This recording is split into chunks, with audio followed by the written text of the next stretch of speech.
Hi everyone, my name is Hedegaard and I am the CEO and co-founder of QuantumPrime-QSecDef, based in UK, that delivers education, media platform, business networking and advisory to its global members and clients.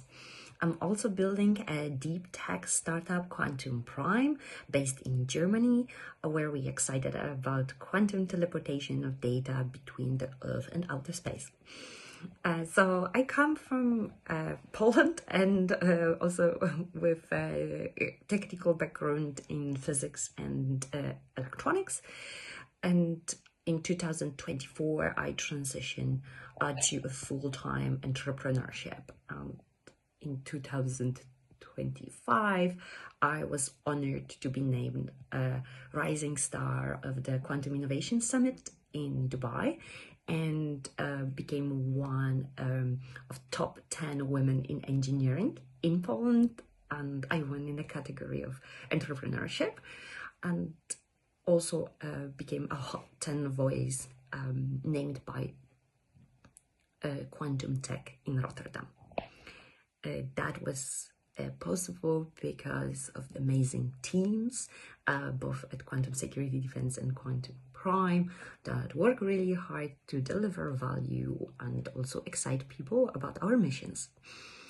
So those are the high moments of entrepreneurship, when something goes well, and those were definitely the highlights of last year, the same as every contract that a client signed. I always celebrated a lot. But of course, there is also things that do not work, and there is typically way more of those that say no than those that say yes. So there is the emotional roller coaster of doing entrepreneurship. At least that was a bit of a surprise for me, how often it was going up and down. So the frequency is quite intense. I got used to it, and I got used to being also in the low, that's a normal part of navigating a new challenge. And that's not something one can be prepared for. Like, it's something that one practice every single day, step by step, getting out of the comfort zone, checking how it is, because there's no framework. Like, when is a framework in a company? So there are those days when everything works great, and there are just those days that nothing works, and one has to be able to navigate that. That was big learning for me, to get faster in moving on. Also the mundane stuff, I think that is something that I did maybe not think too much about when I was starting my exciting journey. That as an entrepreneur, of course, lots of time one has to spend on actually driving the business, which is not always as exciting as reading the tech news.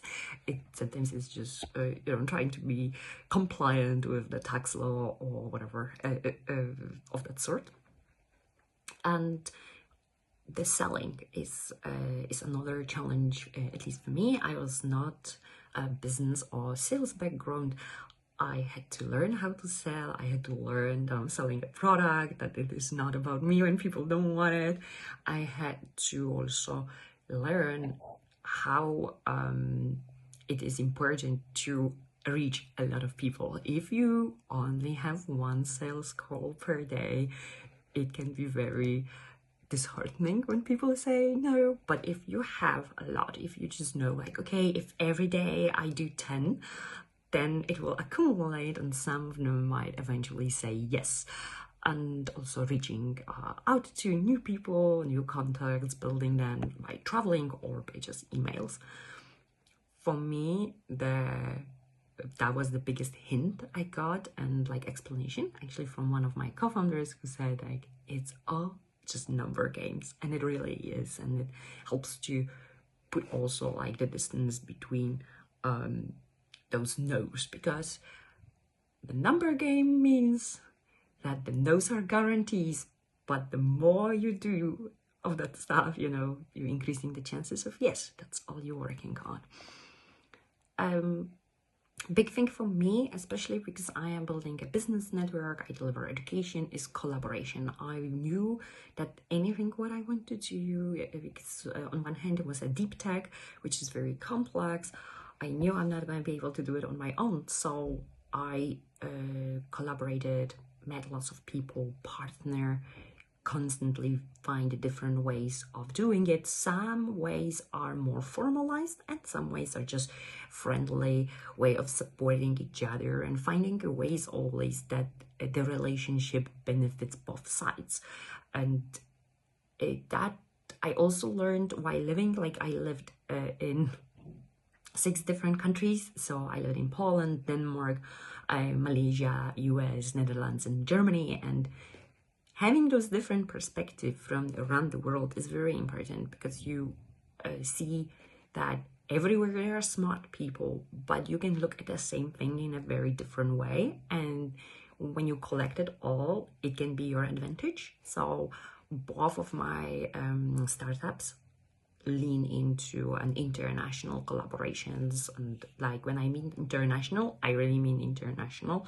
Like on my platform with Quantum Security Defense, we have people that take our education from 4 continents, 42 countries. And I know a lot of them, and I also learn from them because they are professionals in what they do. And that's the whole concept for me, to learn also from my clients. And maybe other thing is that it's always driven with excitement when one starts entrepreneurship, and I think that's very important to keep that. For me, I am very excited about new tech, all the sci-fi stuff, obviously, and things like this, and being able to work in both of my startups, you know, in the space and quantum teleportation, that is really deep tech, and even in quantum security defense, which is already like a revenue making a startup that actually I'm just about to scale this year, which is going to be very exciting. There also we interface every single day tech like quantum, AI, blockchains, and try to navigate what that means for the businesses and where we can bring the value. And it's exciting. It can be very exhausting to keep up because the pace is really high. The competition is like, tech is filled with a lot of smart people, so you really need to be up to date. I don't have a day that I don't read or talk to people and learn from there. It's very important to learn fast as an entrepreneur to really stand. And the competition comes, and then you have to, you know, roll your sleeves up to your armpits and, you know, work even harder and smarter too. But I think a lot of, as I say, there's a lot of smart people. So you also have to be ready to work hard. It's not enough to just be smart. So that my conclusion remarks would be that to start the companies, you know, you don't have to know everything about business. If I've waited until I would know everything what I even know now, and I still know very little because I've been doing it only for free for 3 years or 2 years. So, you know, I would have not started. And the truth is, all I learned while doing is precious.